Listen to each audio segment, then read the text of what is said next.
We first crossed paths during my final year at college. I was hanging out with some buddies, and Madison was celebrating her 21st birthday at a local club in Charleston when we bumped into each other, quite literally. I accidentally spilled my drink on her as I walked past her table.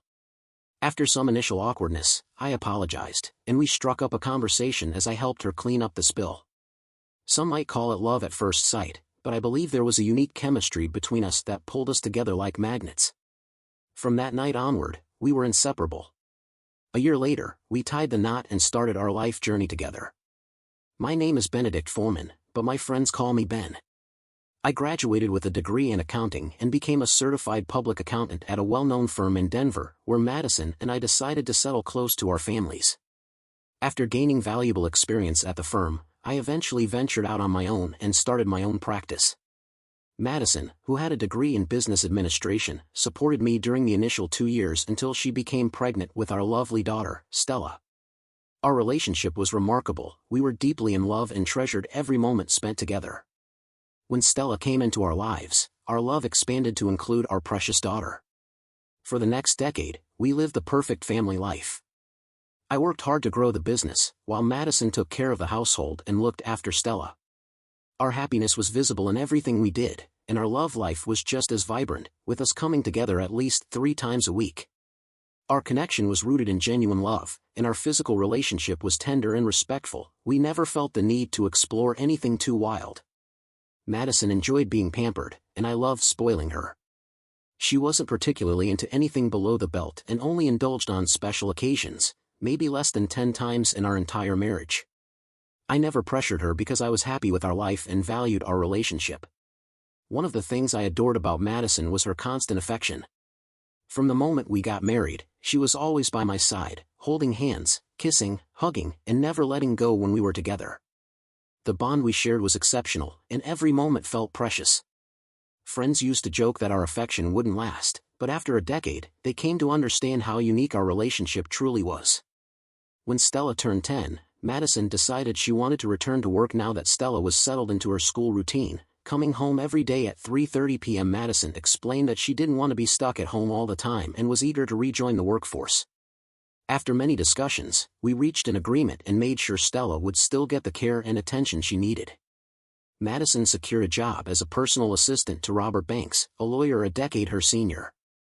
The hours were manageable, and Madison found joy in having responsibilities that boosted her confidence, transitioning smoothly from being a stay-at-home mom to a working professional. I fully supported her in this new role, and she continued to be present for Stella, making it home on time every day. As time went on, our family bond only grew stronger. We enjoyed a comfortable life in an upscale apartment complex, had memberships at a country club, and, thanks to our financial stability, we were able to save for Stella's college and our retirement. Our lives were filled with good health, financial security, and contentment, free from major concerns. Naturally, like most couples, our intimate life evolved after 10 years of marriage. We went from being physically close 3 or 4 times a week to just twice, usually on Friday and Saturday nights. Even though our routine became more predictable, our love for each other remained strong, and we valued our closeness. Madison was still attentive, showing her affection in small, meaningful ways that I cherished. Her spontaneous kisses and hugs, given just out of love, were profoundly moving and were a highlight of our marriage. I always reciprocated her affection, but Madison made sure I knew how deeply she loved me.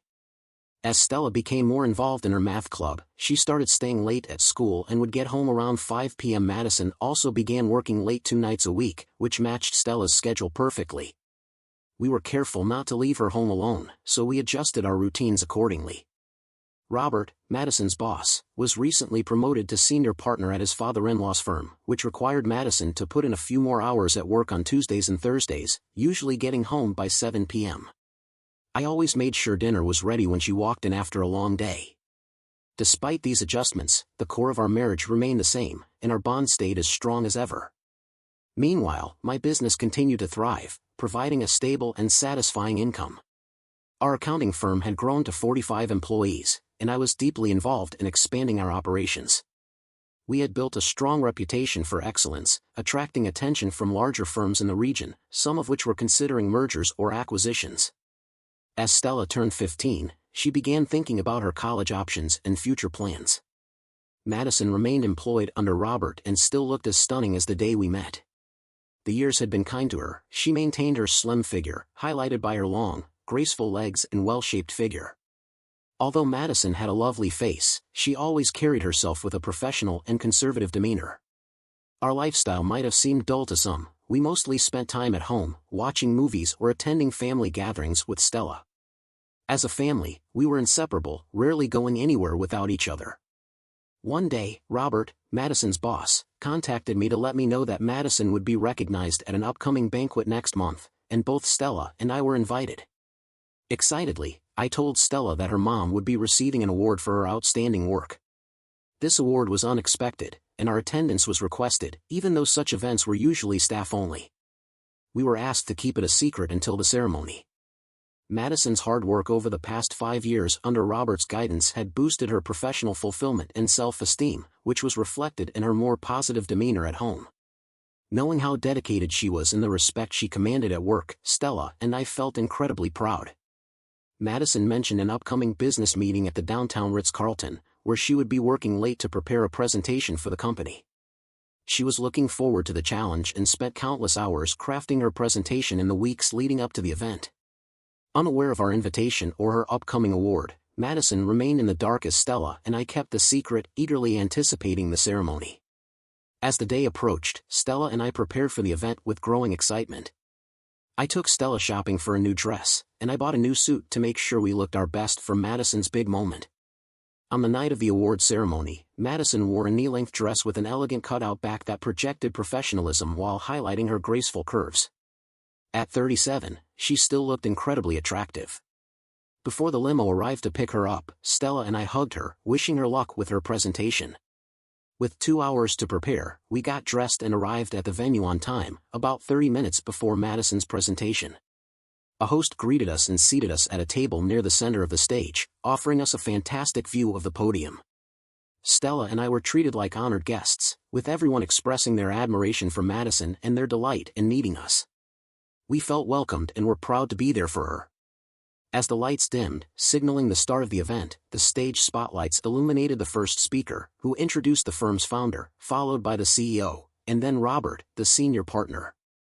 Robert delivered a brief speech highlighting the company's achievements before introducing Madison, who was there to present some of the past year's successes. Madison took the stage looking radiant, and I saw the pride in Stella's eyes as she watched her mom begin her presentation with poise and confidence.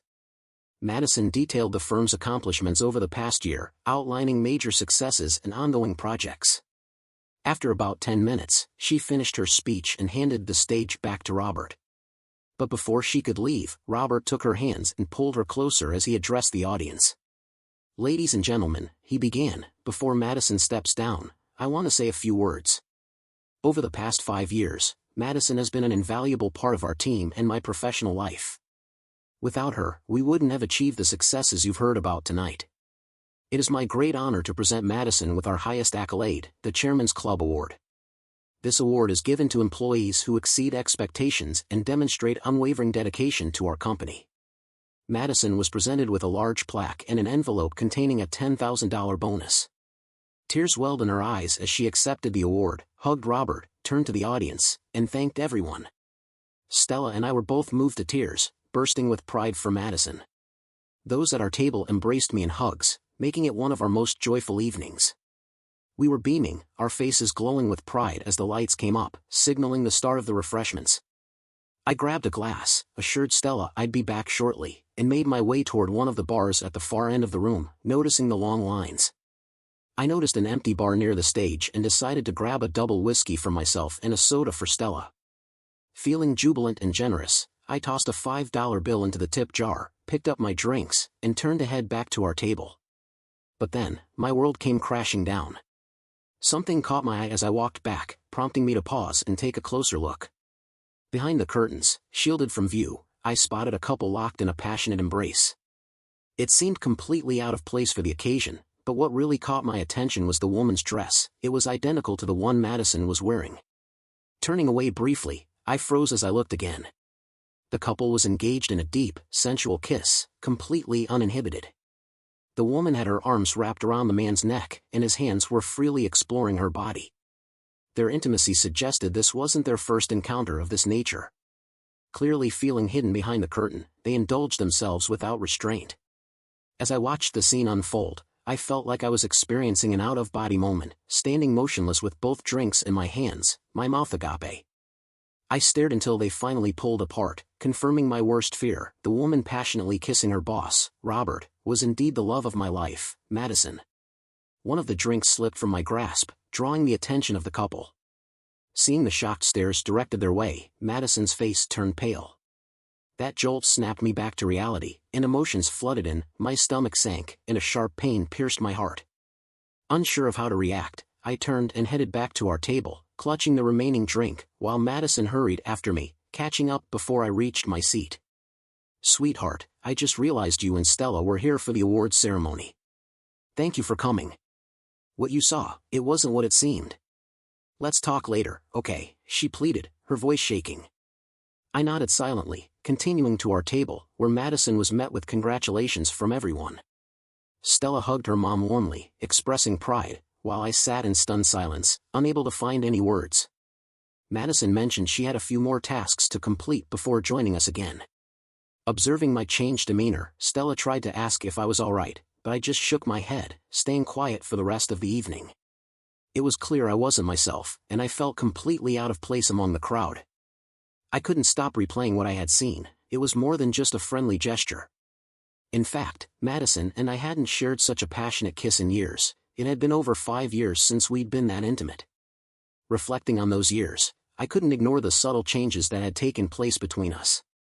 I sensed something was wrong, although I wasn't entirely sure what.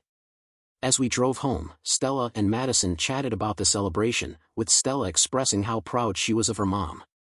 Still reeling from what I had witnessed, I remained lost in thought, barely speaking. Both Madison and Stella noticed my silence and tried to engage me, but I stubbornly kept to myself. Recognizing her mistake, Madison tried to make up for it by being extra affectionate, but I wasn't ready to accept her gestures. I tried to hide my feelings from Stella, but she sensed my distress and wisely gave me space. Before heading to bed, she whispered, "Dad, if you need to talk, I'm here for you." She hugged and kissed me before going to her room. I went to bed only to hear Madison enter a few minutes later. "Ben, are you okay, baby?" she asked, her voice filled with anxiety as she tried to comfort me. Climbing into bed, she reached out to hold me, but I turned away. "I know what it looked like, and I'm sorry. I don't know what to say, but it wasn't what it seemed. Please, talk to me," she pleaded. I lay there in silence, my anger beginning to overshadow the shock. I had nothing to say that wouldn't be hurtful or unproductive. Madison kept trying to console me, but I pushed her away, eventually falling into a restless sleep filled with nightmares. The next morning, sunlight streamed through the window, and I braced myself for what I knew would be a difficult day. The events of the previous night were still fresh in my mind, and I struggled to make sense of everything. After freshening up, I returned to the bedroom to find Madison watching me, trying to act as if nothing had happened. "Good morning, honey. Did you sleep well?" she asked, seemingly oblivious to the gravity of the situation. Ignoring her question, I dressed and finally looked at her, my expression cold. "How long?" I asked, my voice laced with pain and anger. Madison didn't respond, she just stared at her hands, avoiding my gaze. I left the room, needing space to process my thoughts. Over breakfast, my mind was in turmoil. I knew things between us would never be the same, and I braced myself for the truth about her affair. Madison knew how important honesty was to me, and she understood that any lies would eventually come to light. Our bond had always been strong, and she had never given me a reason to doubt her loyalty. But now, I couldn't ignore what I had seen. She had acted in a way that betrayed everything I thought I knew about our relationship. I kept replaying what I'd seen, struggling to grasp how Madison could still show affection toward me while engaging in an affair. If she's involved with Robert, how can she continue to be so warm and loving toward me? The thought of Madison, the woman I've adored for years, being unfaithful is crushing. It's impossible to wrap my mind around it. I can't believe this is happening. Madison's thoughts raced as she tried to make sense of the mess she found herself in. She knew Robert shouldn't have kissed her outside of the office, but tonight he couldn't resist, and she couldn't deny that she enjoyed his touch. The thrill of their embrace was intoxicating, and she could understand his enthusiasm. But Robert knew her rules, public displays of affection were off limits, too risky. Now, she faced the dilemma of how to explain what Ben had witnessed. She knew he wasn't a fool, and this wasn't going to be easy. Madison's mind drifted back to how it all began. Her affair with Robert started a year after she became his assistant, during a particularly rough patch in his marriage. With 6 young kids, including twins, his wife was overwhelmed and often distant. Robert confided in Madison, sharing his struggles and frustrations. They grew close, and she supported him through his difficult times, never intending for things to go further. But Robert, a strong and kind man, had earned her admiration, and she felt drawn to comfort him. At times, she'd hug him, assuring him that things would get better and that his wife still loved him. One evening, during an emotional embrace, their feelings got the best of them, and they kissed. The kiss ignited something in both of them, and before they knew it, they found themselves caught up in a passionate encounter on his office sofa. Looking back, Madison recognized her selfishness. She'd let the admiration she received as Robert's assistant go to her head, inflating her sense of importance. Robert's praise and compliments only fueled her ego, especially with his impending promotion to CEO. When she saw him so distraught after a heated argument with his wife that night, she felt compelled to console him. She hugged him, telling him everything would be okay, but the embrace quickly escalated into a deep kiss. They locked eyes, and what began as comfort turned into a 2-hour affair right there in his office. Madison was swept up in Robert's powerful presence, surrendering to the moment. Her natural inclination toward affection, hugs and kisses, only deepened their bond. But afterward, she was overwhelmed with guilt and thought about confessing to Ben. The fear of destroying her marriage stopped her. When she got home that night, she was sure Ben could sense something was off, but as always, he and Stella greeted her with love and warmth. Her heart ached with guilt, but in that moment, she resolved to stay silent and vowed never to let it happen again. After all, she convinced herself, it was just a one-time lapse in judgment. The next day, Madison and Robert talked. They both agreed that what happened couldn't happen again, it was a one-time mistake they needed to move past. But as the months went by, late nights at the office became routine, and before long, Madison found herself back in Robert's arms. She never intended to betray Ben. She loved him deeply and had no desire to hurt him or jeopardize their marriage. But being with Robert was different, it was exciting and liberating in a way she hadn't experienced before. He was a big man, over 6 feet tall with broad shoulders and a substantial build that made her feel safe, despite his lack of physical appeal compared to Ben. While Robert was overweight and bald, lacking the charm and looks of her husband, he exuded an allure she couldn't resist. Ben had always trusted Robert, never suspecting anything. He'd known Robert for years and had no concerns about Madison working late with him. Robert's commanding presence and sturdy arms were captivating to Madison, especially when coupled with his passionate nature. Their encounters opened her up to new sensations and experiences she hadn't explored before, leaving her longing for more. What began as purely physical soon evolved into a deeper connection, and remarkably, their affair seemed to help Robert cope with his troubled marriage. Their twice-weekly meetings seemed to alleviate some of his burdens at home, allowing Madison to feel as though she was helping without directly harming Ben. Madison's personal life remained fulfilling, she continued to shower Ben and Stella with love and attention. As Robert's promotion became official, their rendezvous shifted to his secured office 2 nights a week. Despite the secret nature of their affair, they kept it discreet, sticking to their agreed times. Over the past 3 years, they shared more than just physical closeness, they developed an emotional connection that transcended mere attraction. Robert's office became their private sanctuary, a place where they could explore each other's desires freely. Each encounter left Madison yearning for more, and while her lovemaking with Ben was gentle and tender, her time with Robert was intense and pushed boundaries. Balancing both relationships allowed Madison to meet different needs without feeling guilty, as though she was living 2 separate lives with distinct emotional connections. She found a strange solace in giving Robert the same level of affection she gave Ben, recognizing the power of those small gestures.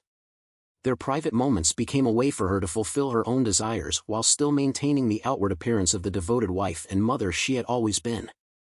I had settled into my role as Robert's confidant and companion, embracing the unique dynamic we shared while keeping our encounters strictly confined to those designated times. Neither of us wanted to hurt our spouses, so we built a deep, unspoken bond grounded in discretion and mutual understanding. Any initial guilt I felt had long faded, replaced by a sense of fulfillment.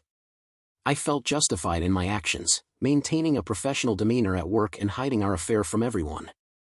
Robert often talked about his kids, and his office walls were lined with family photos, cementing his image as a devoted father. Similarly, I projected the image of a faithful wife, fulfilling my role as Ben's loving partner and Stella's doting mother. Despite my devotion to Ben, showering him with affection and care, I couldn't deny the satisfaction I found in my time with Robert. I cherished our family life and took great pains to protect them from any fallout. Naively, I convinced myself that what I shared with Robert had no bearing on my family, until the truth came crashing down. Ben's piercing look that morning told me he knew. He was no fool, he had seen everything. Now, faced with his direct question, I found myself at a crossroads. Should I confess? The thought of losing Ben terrified me, but I couldn't keep living this lie. My tears offered no solace, and I knew I had no choice but to come clean and beg for his forgiveness, clinging to the hope that Ben's love for me would endure this betrayal and we could somehow find a way through this storm together. I glanced at the clock, realizing that Stella had to be at her math club by 1 p.m., and I knew I couldn't keep dodging the truth. When I got home, I found Madison sitting on the patio, staring out at the lake with a cup of coffee in her hands. Without a word, I poured myself a cup, sat beside her, and asked again, "How long?" The silence hung heavy between us until I noticed tears streaming down her cheeks. What followed shook me to my core. In a broken, tearful voice, Madison confessed, 3 years, during your late work evenings. She spoke so softly, almost as if hoping I wouldn't hear. When I asked her to repeat, she whispered again, "Yes, 3 years." I sat in stunned silence, trying to absorb the weight of her words. "So, you're telling me that for the past 3 years, those 2 nights a week when you worked late were the only times you were with Robert?" I asked, my voice barely holding back the rage. She nodded, wiping her tears. "Yes, we never did it anywhere else." There's so much to explain when you're ready to listen. My mind raced. "So you're admitting that you've been having an affair with your boss twice a week for 3 years? That's over 300 encounters. You didn't just stop at once each time, did you, Madison? You've betrayed me over 500 times. How could any man bear that?" My voice quivered as I continued, anger boiling over. "You both must have laughed at me, mocking me as the clueless husband. I can only imagine the insults thrown around behind my back. Thank you, Madison, I never thought you were capable of this. You've destroyed our marriage and crushed my heart." "Ben, it's not what you think," she began, but I cut her off sharply. "Stop." Rising from my seat, I left her there, tears streaming down her face as she pleaded with me to stay. I walked away, outwardly composed but seething inside. The betrayal was like nothing I'd ever felt, and I needed space to process this mess, to make sense of her words, and to figure out my next move. I needed someone to talk to, someone I could trust. The only person left was my brother, Morris. We'd been close growing up, but our lives had taken different paths. Morris had spent 5 years in federal prison for trafficking pills, caught up in risky circles. I was the opposite, a church-going, tax-paying accountant with a spotless record. Despite our differences, I'd always supported him, standing by his side during his trial and helping reduce his sentence from 20 years to 5 through my connections. That morning, I called Morris. "Hey, Morris, it's Ben," I said, my voice heavy with the weight of what I was about to share. "Ben, man, what's up? You sound off, what's going on?" "It's Madison," I said, fighting to keep my composure. "She cheated on me. I just found out, and I'm all over the place. I can't even think straight." Morris's tone shifted immediately. "Damn, Ben. I'm sorry, man. I never thought Madison would do something like that. Do you know who it was?" "Yeah, I know. It's her boss, Robert. I don't know all the details yet, but I'm furious. I want to hurt him, and I'm so angry at her, too. I feel like I could snap. Listen, Ben, I get it. You're angry, but don't do anything you'll regret. Trust me, I've seen this stuff go sideways. Channel that anger, hit the gym, go for a run, whatever you need to do to cool off. Get all the facts first, and then decide what to do. You've got to stay calm, even though it's tough. Call me tomorrow and let me know what you find out. I've got your back." "Thanks, Morris," I replied, grateful for his support. "I'll give you a call tomorrow." As I drove home, my mind was in turmoil. On the way, I passed a mattress store and had an idea. I pulled over, realizing I wasn't ready to leave the marriage, at least not until Stella was off to college in 2 years. But I couldn't bear to share a bed with Madison anymore. I marched into the store and told the salespeople I wanted 2 full-size beds delivered and set up by 4 p.m. that day, paying full price without hesitation. It was the first step toward reclaiming some semblance of control in my shattered world. I messaged Stella, telling her I'd pick her up from school and wait in the parking lot during lunch. As she climbed into the car, I carefully tried to approach the topic of the changes at home. "Dad, what happened last night? You were off at dinner." "I'm not blind, I know something's up. Don't keep me in the dark." "You've always been honest with me," she said, looking me straight in the eye. "Fair enough, Stella. You deserve to know the truth. I caught your mom kissing her boss backstage." "Dad, maybe it was just a congratulatory peck or something. You can't jump to conclusions over a kiss." I sighed, my frustration barely contained. "It wasn't just a kiss, Stella. After we confronted each other, she admitted to having an affair with him for 3 years." 3 years? Stella's voice trembled, her eyes wide with shock. "Are you thinking about divorcing her?" "Not right now," I said, my voice heavy with pain. "I'm trying to process this. We'll stay married for now, but things are going to change. I need you to stay out of it, Stella. She's your mom, and she loves you. This is between us. You've been an amazing daughter, and I don't want our mess to affect you. Just know that we love you more than anything." Stella's eyes welled up, her face reflecting the hurt she felt on my behalf. I didn't want her to feel guilty, but she needed to understand why things at home were shifting. When we got back, Madison was caught off guard seeing us arrive together. Stella shot her a cold glare and went straight to her room without saying a word. "Did you tell her?" Madison asked, her voice breaking. She knew something was wrong and deserved to know. Our lives are changing, and she needs to understand why. You can explain when she's ready. "What do you mean by everything changes? You're not considering divorce, are you?" "If divorce happens, it won't be now," I said flatly. "I want to see how this plays out. And I won't do that to Stella right now, but things will definitely be different starting today. Ben, please let me explain. You're my husband, and I love you," Madison pleaded, her voice desperate. "Well, you had sex with Robert over 500 times behind my back," I snapped, my anger boiling over.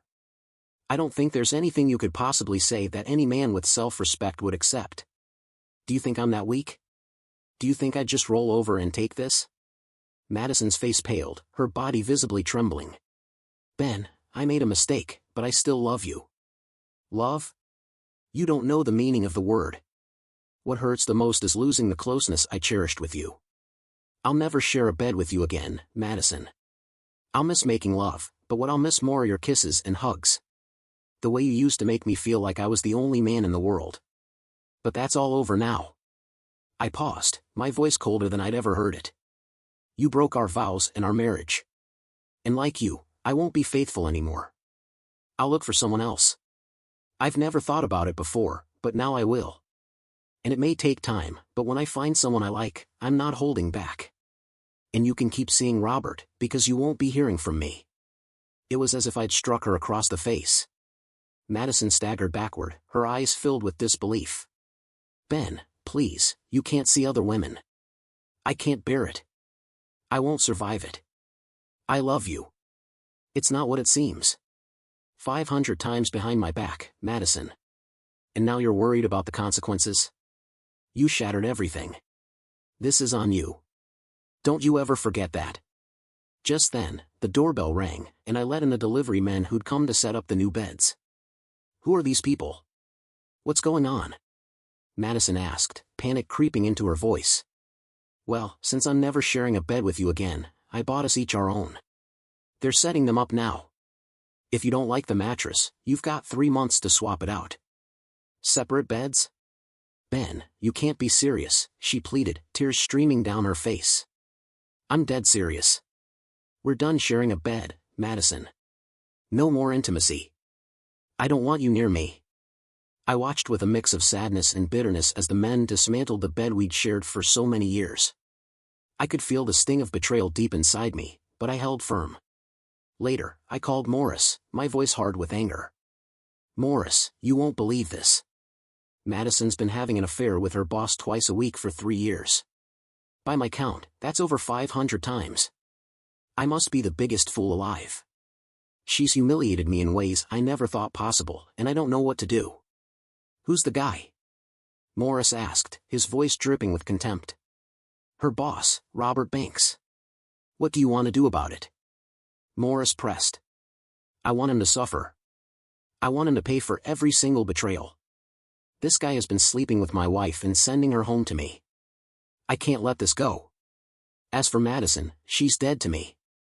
I'll stick it out until Stella's in college, but after that, she's done. I'll make her regret everything she's done to me. You got it, Ben, Morris replied firmly. But don't do anything that'll get you in trouble. Let me handle it. I don't want you getting hurt, Morris. Just be careful. The tension at home was unbearable. Madison tried to talk, but I shut her down at every turn. She begged for forgiveness, but my heart was too hardened, too full of anger. I buried myself in work, coming home late and avoiding her. The atmosphere in the house was suffocating, everyone tiptoeing around, waiting for the next explosion.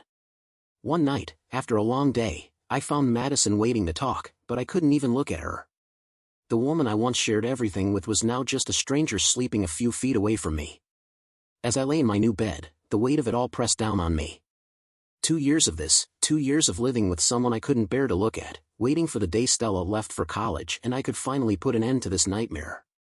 After my shower, I settled into my new bed, trying to find some semblance of peace. Madison, looking desperate, turned to me. Ben, how's your day? She asked tentatively. Fine, I replied curtly, not even glancing her way. Madison hesitated, then pressed on, her voice soft but determined. Ben, I've been thinking. I know things aren't good between us, but I love you, and I want to make things right, even if it's one step at a time. I've been considering quitting my job. We don't need the extra income, and I could spend more time at home with you. What do you think, baby? Hearing her call me baby as if things were normal, as if she hadn't destroyed everything, sent a wave of fury through me. I sat up, my expression dark and unyielding. Listen, Madison, I couldn't care less about what you do. Work, don't work, sleep with your boss, find someone else, whatever. It's your life. But don't you dare call me baby or honey ever again. I'm not interested in whatever you're offering. The more I think about it, the more convinced I am that you should keep your job and your little rendezvous with Robert. Because I'll never be with you again. I turned away, my head hitting the pillow as Madison's sobs filled the room. She was breaking, but I didn't care. I couldn't care. Ben, she cried, her voice cracking, you don't have to respond, but please, just let me speak. I can't tell you how sorry I am. I still love you, even after all I've done. Not being able to touch you, kiss you, or hold you is tearing me apart. Your coldness, it's killing me. I miss you in bed, and I can't live without your love. I don't know how to fix this, but I don't want to lose you. Please, whenever you're ready, I'm here, and I'll tell you everything. Madison's voice broke as she continued, pleading desperately. This tension is hurting Stella. She's pulling away from us. She's leaving in a couple of years, and the last thing she needs is a home filled with hate. Please, Ben, can we find a way to coexist without this constant animosity? I sighed heavily, knowing she was right about one thing, Stella didn't deserve this. After a moment, I nodded, surprising her. Fine. Set up an appointment, and I'll go. But make no mistake, Madison, I'm doing this for Stella, not for you.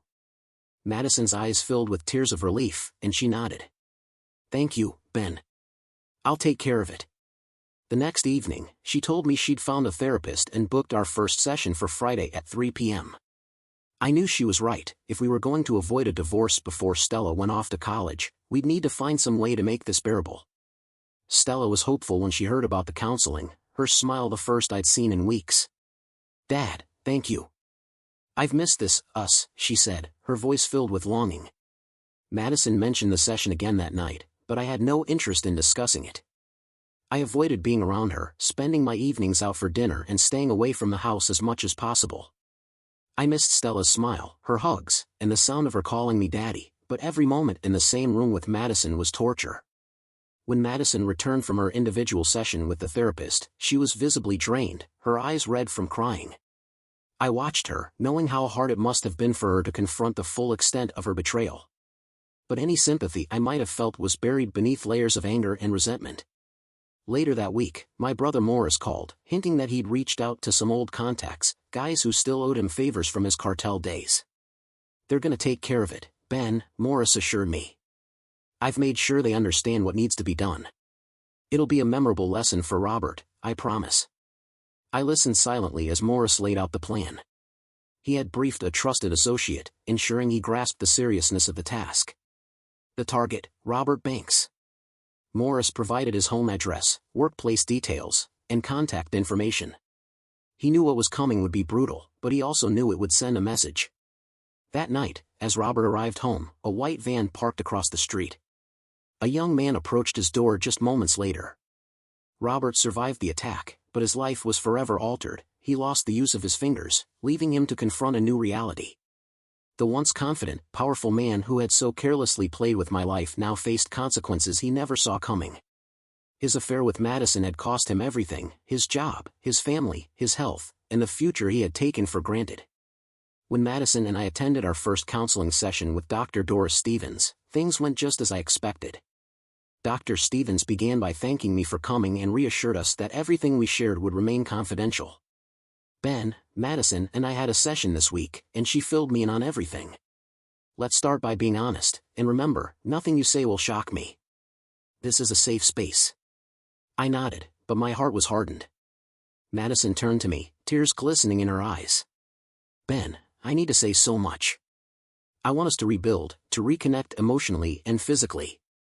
I want us to find our way back to each other, to how things used to be." Her words were filled with sincerity, but all I could feel was the sting of her betrayal. Every promise she made now felt hollow, and it would take more than words to bridge the chasm that had formed between us. I sat quietly, watching as Madison dabbed her eyes with a handkerchief. Dr. Stevens turned to me, her voice gentle. "Mr. Foreman, what do you hope to gain from these sessions?"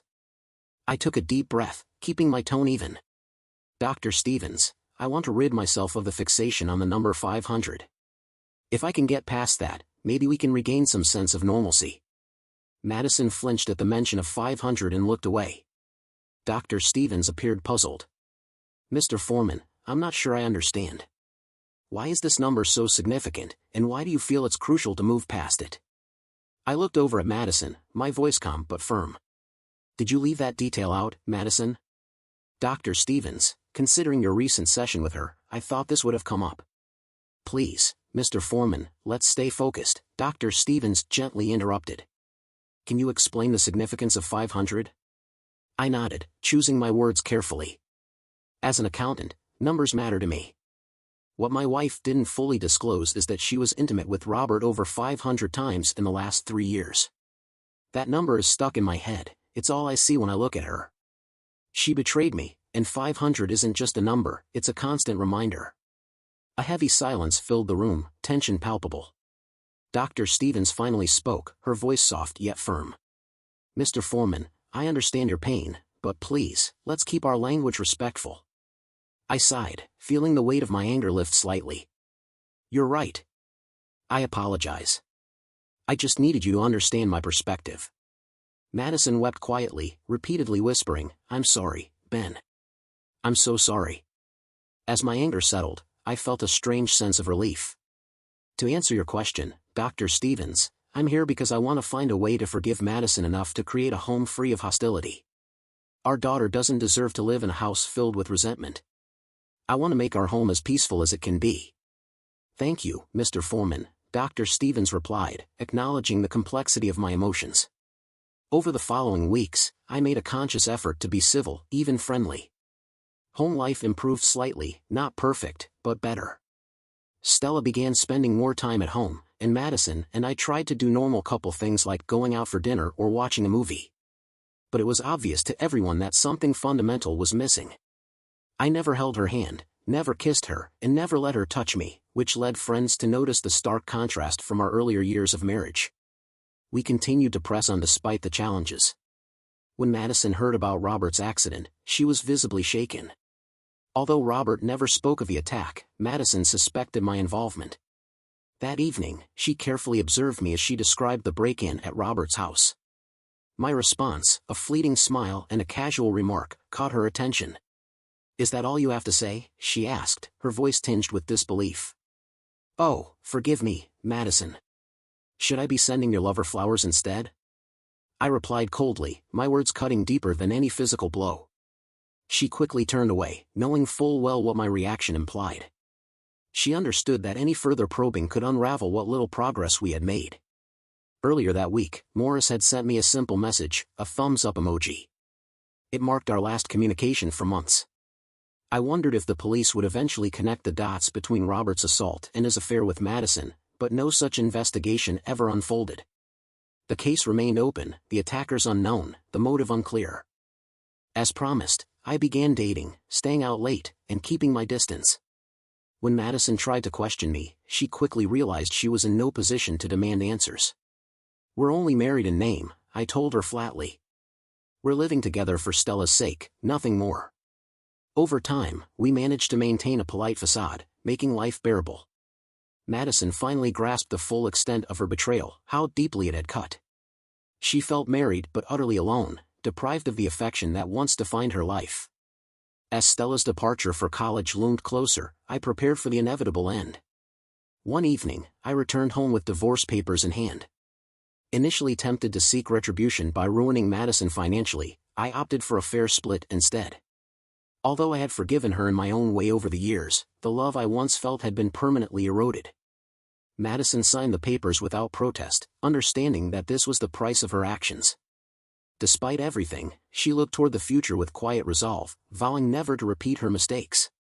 Letting go of the woman I had loved so deeply was excruciating. I longed to forgive, to undo the past, but the memory of 500 haunted me relentlessly. We sold the house, divided our assets, and moved on. I had a brief fling with Kim, a dancer 15 years my junior, a distraction more than a romance. But slowly, I found joy again, and in time, Kim became someone worth cherishing. Madison, hearing of my new life, clung to the hope of reconciliation, yet the reality of her actions never left her. Though she dated occasionally, she never found lasting love again. Her once vibrant spirit faded, and she lived with the consequences of her choices. Close to Stella but estranged from me, she spent her days overshadowed by the pain she had caused. Stella thrived, her college education and new career in psychology fulfilling her. She married a doctor, raised a loving family, and remained devoted to her parents in her own way. Unlike Madison, Stella forged a path of commitment and fidelity, determined to build a legacy of love that would stand the test of time. However, who knows what will happen next? Perhaps in the future I will be a participant in another similar story, only I will act in the role of the wife's father.